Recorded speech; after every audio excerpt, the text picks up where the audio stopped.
Welcome back to World Crisis Radio. Webster Tarpley here in Washington, D.C. Obama does not care about the right-wing troglodyte attacks using slogans like free market and balance the budget. This doesn't go anywhere in a depression. You're going to go up to a worker on a bread line and say, hey, buddy, let me tell you about the joys of the free market and why you shouldn't want the nanny state to give you a bowl of soup, why you should give in your food stamps because it's socialist to get food stamps. 10% of the U.S. population already on food stamps. 10% of all mortgages now in arrears, therefore, as a perspective, facing foreclosures. Foreclosures have now passed 1 million. The Obama bills, the new Hoover bills, are growing. Michigan unemployment approaching 15% official, undoubtedly 25% and more unofficial and real. Therefore, depression level, 1932 to 1933 in Michigan. They say that Chrysler may restart production, but don't bet the ranch, don't hold your breath. Now, the other aspect on Obama is the fight between Obama and the gay community, and this is interesting. Gay community generally started off sympathetic to Hillary Clinton. That was noticeable. Obama, very, very jumpy, extremely worried about being identified with the gay community for reasons that Larry Sinclair explains in his book, which we're going to talk about in just a minute. But Obama obviously jumpy when it comes to any identification with the gay community, because this may then point into various aspects of his own past and presumably his own current practices. So we had last week already, there's a big, we had word that a big gay community fundraiser of the Democratic National Committee was on its way to being boycotted by a number of influential organizations of the gay community. And at that point, Obama got really scared. And this shows the lesson once again is Obama fears attacks from the left as a general principle, even of this type, which is just essentially a specific group that feels that it's been treated badly. And compared to what Obama promised them, they have been treated badly. So we had a number of gay community leaders saying that they were going to boycott this Democratic National Committee fundraiser. And the importance of this is that the gay community is very wealthy. Democratic National Committee relies on this significant degree to get money. And therefore, if you offend the gay community, this had to do with the repeal of the Defense of Marriage Act and other improvements that they were looking for. And it turned out then that Eric Holder at the Department of Justice, corrupt as we know him to be, had put in a brief in favor of the Defense of Marriage Act in a Supreme Court proceeding, and this, or in another federal court proceeding.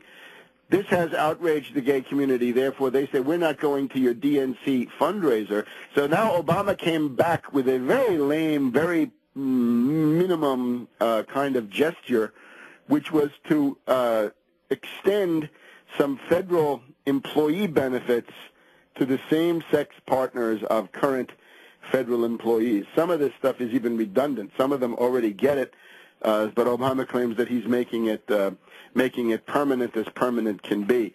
So there's a lot of resentment against Obama in that quarter. So what I would get out of this is the idea that a New Deal alternative to Obama has tremendous ability to undercut him, to stop him. And this is what needs to be done. The right-wing critique is, of course, primitive and impotent, based on slogans which really have nothing to do with the reality of the world that we live in. They're simply cynical demagogy pioneered by various Republicans. All kinds of Republicans use these slogans. And you want to talk about the free market, you'll find your niche sooner or later in the Republican Party. They're big tent under Michael Steele. So what is needed is a New Deal alternative to Obama. And that, since we've passed the peak, let's look ahead a little bit. The reality under Carter was, of course, that a very significant primary challenge to Carter appeared in the form of Senator Edward Kennedy, who ran then for president in 1978, 79, and 80. Did not win, but crippled Carter enough so that Carter was not going to win the election then against Reagan in 1980. It seems to me that the most promising way to checkmate Obama is, in addition to whatever else may be done by others, whatever their ideology may be, is to see some kind of a primary challenge on an anti-banker populist program. Populism means you propose to do things for the people, not tinker with the money supply, not jiggle various institutions or whatever it is, but direct benefits to the American people, and make that then a New Deal alternative to Obama. This would be the single most important element in tying Obama down and crippling him, checkmating him for the rest of his first term, and hopefully then assisting him into his well-deserved foundation-funded retirement. So that would be the idea. Now let's look at some of these issues in a little bit more detail. First of all, as we reported last week, we have a CIA people power coup or color revolution going on in Iran. You want to know what a color revolution is, you've got to get yourself a copy of Obama, the Postmodern Coup, The Making of a Manchurian Candidate. We have a distinguished essay in here by Jonathan Mawat, which is the swarming adolescents carrying out acts of rebellious hysteria. And it is a study of the techniques that have now been refined of the people power coup, the color revolution, the velvet revolution. This is what's going on in Iran. U.S. interference, imperialist interference into the internal affairs of Iran is, of course, inadmissible. It's banned by the UN Charter. It's universally condemned as a path to war and all kinds of troubles.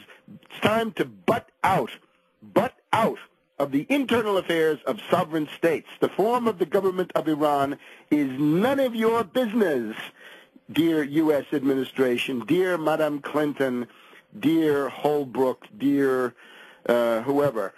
It's time to butt out of all that. Haven't we learned anything from Bush, that the idea that the form of government of Iraq somehow pertains to you? It does not. Or the form of government in Afghanistan, we've still got rivers of blood to go before people understand that that also is not part of their purview, does not pertain to them. None of their business in this country here, the United States. So this does not, however, depend on what Obama says. This is an institutional intervention, as usual, as we saw during the overthrow of the Shah. Remember, this also takes us back to Carter. We're back in Carter City here with Obama, as I've been warning for about a year and a half now. It was, of course, Brzezinski, Gates, Carter, Vance, Cyrus Vance, all trilateral, who overthrew the Shah of Iran. Not only did they overthrow the Shah of Iran, they made sure that the Bakhtiar civilian reasonable alternative was ruled out, and we got Khomeini, and nothing but Khomeini. Why? Because Brzezinski had proclaimed Islamic fundamentalism is the greatest bulwark against Soviet communism. And as Brzezinski said to Bazargan and Yazdi, we have a common enemy to your north, the Soviets. So the idea there was to use Iran as an expendable puppet against the Soviets in the same way that they did use Afghanistan as a highly expendable puppet, a kamikaze puppet against the Soviets. They've just used Georgia as a kamikaze puppet in the same direction. Back in a minute on World Crisis Radio.